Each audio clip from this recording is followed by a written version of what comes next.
Louvor e glória a ti, Senhor, Cristo, palavra de Deus, Cristo, palavra de Deus. Numa nuvem resplandecente fez-se ouvir a voz do Pai. Eis meu filho muito amado, escutai-o todos vós. Louvor e glória a ti, Senhor, Cristo, palavra de Deus, Cristo, palavra de Deus. O Senhor esteja convosco. Ele está no meio de nós. Proclamação do Evangelho de Jesus Cristo, segundo Marcos. Glória a vós, Senhor. Naquele tempo, Jesus tomou consigo Pedro, Tiago e João e os levou sozinhos a um lugar à parte, sobre uma alta montanha, e transfigurou-se diante deles. Suas roupas ficaram brilhantes e tão brancas como nenhuma lavadeira sobre a terra poderia alvejar. Apareceram-lhe Elias e Moisés e estavam conversando com Jesus. Então Pedro tomou a palavra e disse a Jesus: Mestre, é bom ficarmos aqui. Vamos fazer 3 tendas, uma para ti, outra para Moisés e outra para Elias. Pedro não sabia o que dizer, pois estavam todos com muito medo. Então desceu uma nuvem e os encobriu com sua sombra. E da nuvem saiu uma voz: Este é o meu filho amado, escutai o que ele diz. E de repente, olhando em volta, não viram mais ninguém, a não ser somente Jesus com eles. Ao descerem da montanha, Jesus ordenou que não contassem a ninguém o que tinham visto, até que o Filho do Homem tivesse ressurgido dos mortos. Eles observaram esta ordem, mas comentavam entre si o que queria dizer ressuscitar dos mortos. Palavra da salvação. Glória a vós, Senhor. A nós descei divina luz, a nós descei divina luz, em nossas almas o amor de Jesus, o amor de Jesus. Estava pensando que a gente costuma pedir a Deus as coisas e a gente confia em Deus. Quem confia em Deus aqui? Levante o braço. A gente confia em Deus, mas a nossa confiança precisa ser um diálogo com Deus, e um diálogo pressupõe caminhos de ida e volta. O diálogo não é somente Deus nos falando, ou somente a gente falando a Deus aquilo que a gente quer. A gente precisa ouvir de Deus aquilo que Ele tem a nos dizer na nossa vida. E Deus deseja ouvir de nós também. Sabe? Às vezes a gente coloca tudo nas mãos de Deus. Devemos sim colocar tudo nas mãos de Deus. Mas a gente deve também, ao colocar, estender a nossa mão junto àquilo que a gente está colocando. Vocês estão entendendo? Por exemplo, Abraão, hoje na primeira leitura, o que foi que aconteceu com Abraão? Abraão, que é o pai da fé, não é? É aquela pessoa, a primeira pessoa a quem Deus chama, e hoje na leitura ele diz: aqui estou.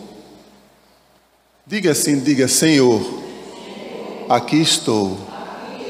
Diga totalmente: Senhor, aqui estou. A gente deve sempre colocar a nossa fé, nos colocando nela, diante de Deus. Abraão se colocou. diante de Deus: Senhor, aqui estou. E aí Deus coloca Abraão à prova, como está escrito aqui. O que é que Deus faz com Abraão? Porque Abraão era um homem velho, sua mulher também era uma mulher velha já. Não era comum uma mulher naquela idade pensar sequer pensar em ter um filho. É como uma de vocês com 60 anos. Tem alguém com mais de 50 anos aqui? Tem alguém com mais de 60? É como se vocês fossem engravidar agora e ter filho sem ser cesárea. Parto normal. Vejam só que terrível, não é? Difícil, não é? Mas para Deus nada é impossível. Então, Sara gerou um filho. Porque Abraão, quando foi retirado da sua terra, chamado por Deus, ele foi chamado por Deus com a promessa de que iria fazer dele uma geração. E Abraão viu o tempo passar e ele envelhecer e não ter filhos. A ponto de que sua esposa, com pena, vejam, interessante, sua mulher, com pena dele, porque ele não tinha geração, ofereceu a escrava para que ele gerasse na escrava um filho dele, uma descendência. Qual mulher faria isso hoje em dia? Será? Difícil, não é? Mas o amor supera muitas coisas. E aí, a escrava Agar gerou o filho de Abraão, um filho de Abraão. Mas Deus queria dar a Abraão um filho legítimo, o filho de Sara. E aí aparecem os... Não está aqui na primeira leitura, mas estou fazendo só para situar vocês. E aí de repente chegam os anjos, aquelas pessoas, e anunciam que ela iria gerar. E ela escuta, e achando aquilo um absurdo, ela começa a rir. E aí dizem a ela: olha, por isso o teu filho se chamará Isaque, que quer dizer risada. E aí esse filho, Isaque, tão esperado, o único, com exceção do outro, não é? Ismael, o outro filho, que era o filho de Agar, que teve que sair, e dele gerou-se outras gerações, né? Tribos. Mas Isaque era o filho, descendência de Abraão com Sara. O único filho, o primogênito, o primeiro deles. E aí Deus pede a ele que entregue seu filho em sacrifício. Qual pai que conseguiria? Você conseguia pegar seu filho e colocar numa fogueira, amarrá-lo e depois pegar um punhal e matá-lo em sacrifício a Deus? A fé de Abraão era tanta e a confiança dele em Deus era tanta que ele é capaz de fazer qualquer coisa que Deus pede a ele. Qualquer coisa. Tirar a própria vida. Pior ainda, tirar a vida de quem ele ama. É de fazer assim mesmo, né? De dizer, puxa, mas se tudo que a gente tem vem de Deus, e o amor de Deus é supremo, Deus desejava saber se a humanidade era capaz de fazer por ele aquilo que ele iria fazer por nós. Existe na humanidade esse sentimento para com Deus de obediência e amor tamanho, confiança tamanha, capaz de se entregar plenamente, entregar tudo. É como há um tempo atrás a gente viu Jó que perde tudo, família, posses, tudo, saúde, mas mesmo assim percebe que tudo veio de Deus e agradece a Deus por tudo aquilo que ele é e tudo aquilo que ele tem. Abraão hoje, em nome de nós, da humanidade, ele entrega a Deus a sua vida. Por isso que a gente, quando diz hoje, quem confia em Deus, você confia em Deus, você ama a Deus sobre todas as coisas na tua vida, a gente deve fazer um esforço para sempre estar dizendo, para que Deus possa olhar para nós e dizer: este é meu filho amado, esta é minha filha amada, aqueles que me dão muita alegria. Nós podemos sim dar alegrias a Deus na nossa vida. Nós estamos num tempo de tantas dores, tantas tristezas, mas também vivemos um tempo de alegria, de paz. Porque Deus é o Deus da paz, é o Deus do amor, é o Deus da alegria, o Deus da bênção. E nós somos abençoados sim, nós somos felizes sim, nós temos possibilidade de paz em nosso coração. Só que a gente precisa fazer como Abraão, colocar nossa vida diante de Deus. E aí o que foi que aconteceu? Deus impede a mão de Abraão e apresenta o cordeiro. Aquilo já é uma prefiguração, o cordeiro de Deus. Deus se oferece em sacrifício. Deus diz: realmente dá para fazer comunhão com a humanidade. Realmente tudo que eu criei é bom. E a humanidade, dentro da liberdade que eu dei, é possível.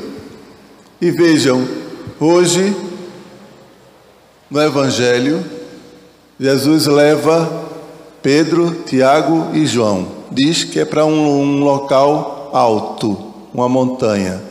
O que é que o lugar alto, mais alto, propicia a gente? Facilita para a gente. Um lugar, uma visão, não é? Você, de um lugar mais alto, você consegue contemplar todas as coisas. E que todas as coisas são essas? Tua vida, a vida na terra, a vida das pessoas, a nossa vida. E desse lugar alto que ele leva, que é a nossa oração, porque a nossa oração é se elevar também, para que a gente veja a nossa vida e esteja mais perto de Deus. Esse é o sentido. E aí, quando a gente está mais perto de Deus, Deus nos revela quem somos, quem Ele é. E é o que acontece aqui. Quem somos? Eles olham e aparece Jesus e mais duas pessoas. Quem são essas duas pessoas? Elias e Moisés. Elias significando os profetas e Moisés significando a lei. Tudo aquilo que eles têm, a caminhada deles.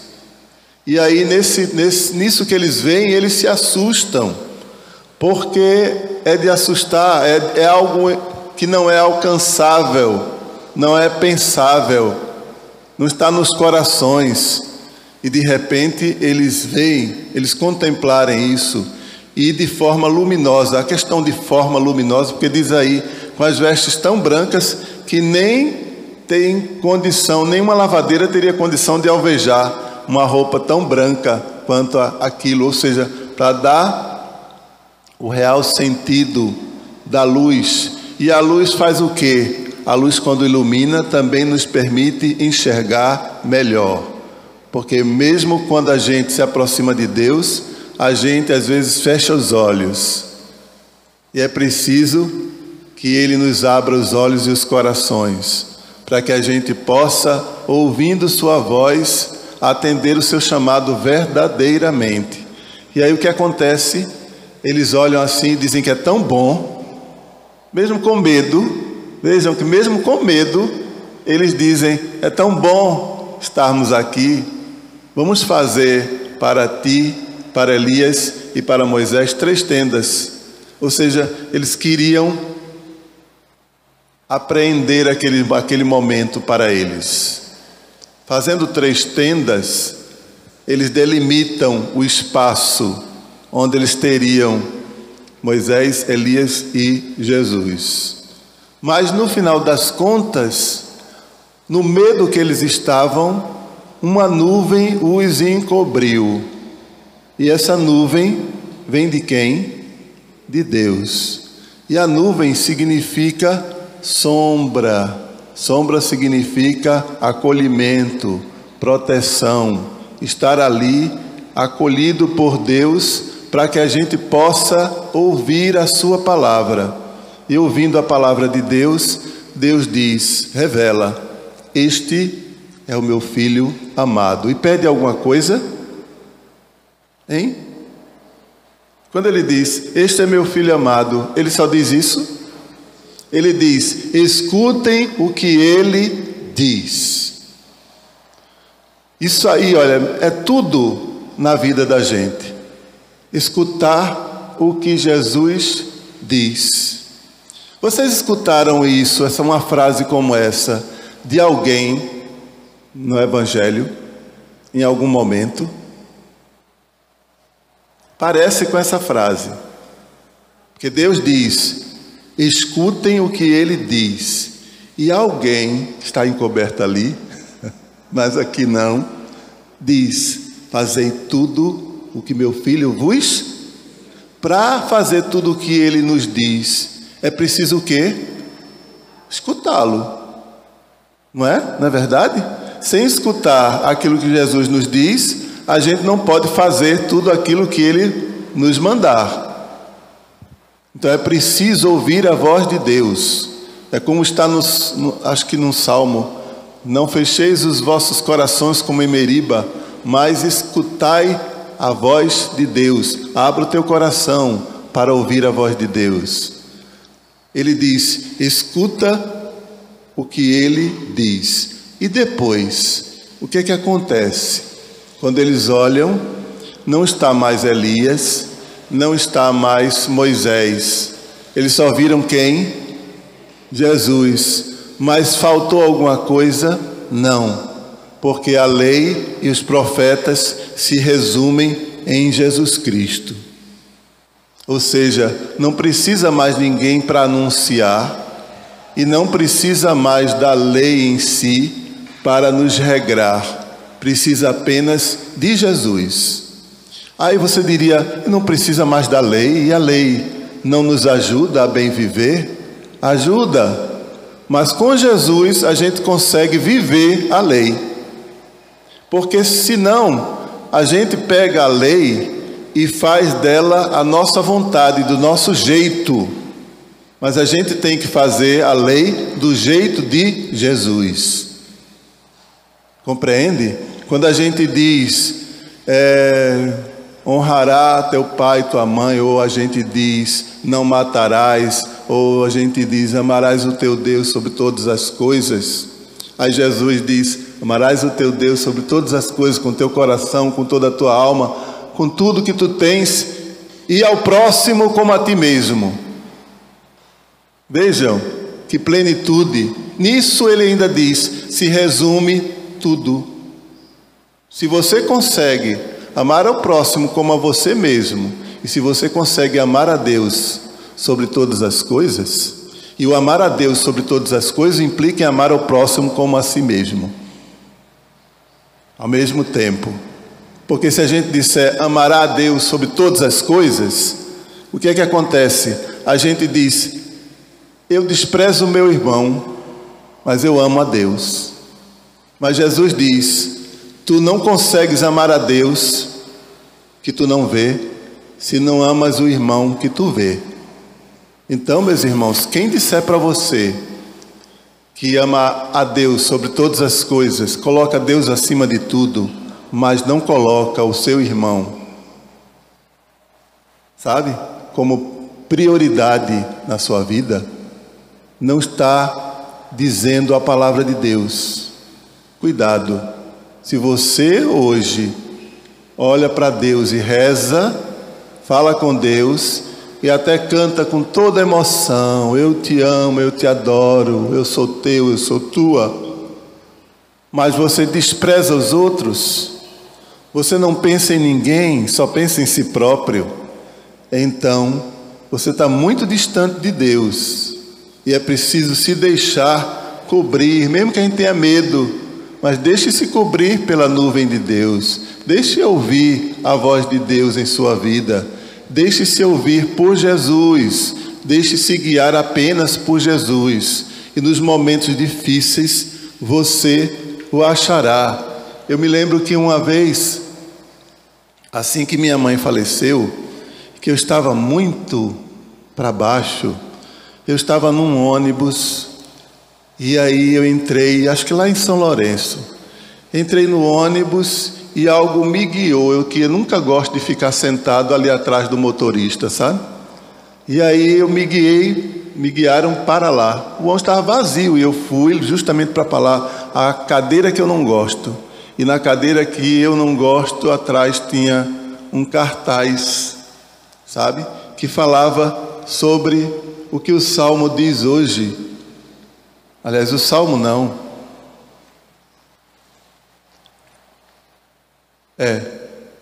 Eis que sou o vosso servo, ó Senhor, vosso servo que nasceu de vossa serva, mas me quebrastes os grilhões da escravidão.